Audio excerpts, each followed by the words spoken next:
你知道吗？有一种刺绣只传男不传女，它就是含绣。你好啊，我係陳怡岑。老师，我想学习含绣。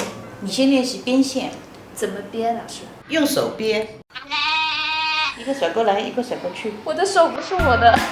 多练习练习，它这个其实也是一种熟能生巧。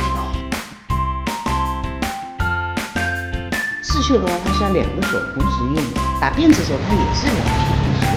通过这个最先指出的，看看他有没有手工艺这方面的天赋。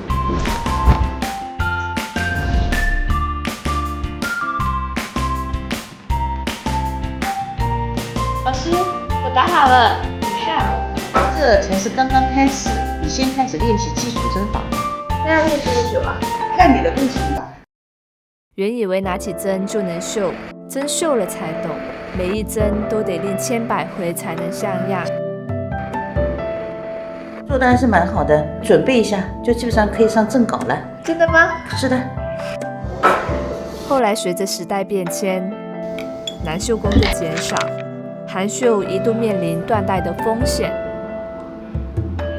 好在越来越多绣娘打破了性别壁垒，才守住了传承。以针为笔，以线作墨。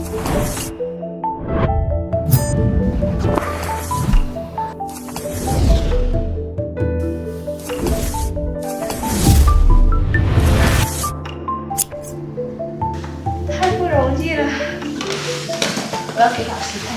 王老师，你看。